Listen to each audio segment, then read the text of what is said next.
Going on now to verse 16, Jesus says, "And other sheep I have, which are not of this fold. Them I also must bring, and they will hear my voice, and there will be one flock and one shepherd." Okay, in verse 16, Jesus said something very profound, but we need to understand what he means. Notice, go back to verse 16, and he says this, "Other sheep I have, which are not of this fold." Do you remember what the fold was? The fold was a structure. It was a sheep pen. The sheep were enclosed inside of the structure. And Jesus looked at his sheep inside of that fold, inside of that pen, and he goes, okay, these are my sheep, but you know what? My flock is bigger than just this structure. My flock is bigger than just this pen. I have sheep not of this fold. Now, friends, who do you think he was talking about when he said that? Can I tell you who he was talking about? He was talking about you. He was talking about every Gentile believer. He was talking about everybody in a generation beyond that present generation which he spoke. He was talking about us. We are the sheep. If you're a follower of Jesus Christ, if you're born again by God's Spirit, you are a sheep who is not of the fold that Jesus spoke of immediately.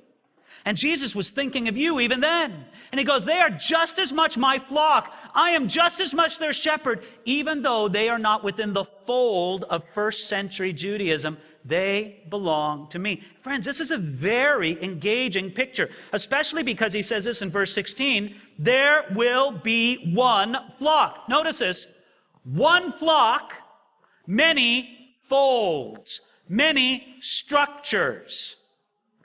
If you want to think about it right here, we have a sheepfold right here. Do we not have a structure right here, materially speaking, and a bunch of God's sheep are here together here this morning? This is a sheepfold. But you know what's wonderful? There are many folds scattered around our community and our city where many other of God's sheep are meeting together. Now, Jesus did not say this. Jesus said, hey, what's really important is bring them together all under one structure. He didn't say that. He said it's okay that there's different folds, but they need to remember that they are always one flock.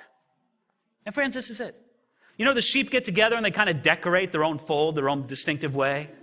They have it, their own personality, their own reflections there, what's important to them and how it's all reflected. But listen, we all understand that even though God has wonderful sheep of other folds, we are all together the same flock.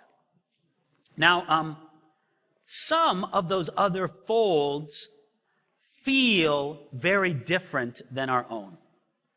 They might have a different style of music or approach to worship. They may be really liturgical.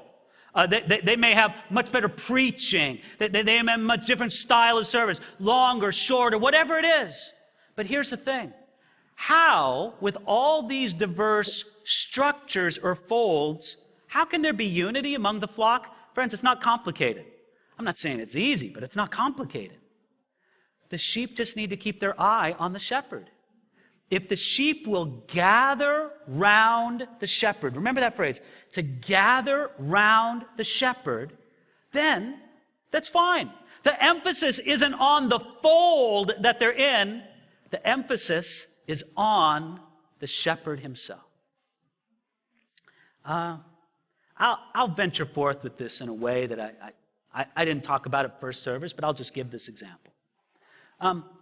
I've got some problems in my own mind and my own thinking with the sheepfold, so to speak, of, say, for example, the Roman Catholic Church. There are doctrines that they believe in that I think are off the mark. There's certain practices that they do that, oh man, that. And so when I look at the fold of Roman Catholicism, I go, man, I don't want to be in that sheepfold. I'm glad that God has me in my sheepfold. But let me tell you something. When you meet a dear brother or sister who's a Roman Catholic who really loves Jesus, all that just seems to fade away, doesn't it? Why? Because the emphasis isn't on the fold. We can have a common emphasis on our shepherd. And that's where the unity of the flock really comes through. And so as much as Christians can do it, when they put the emphasis on the shepherd, we understand this broad unity that we have together in the body of Christ.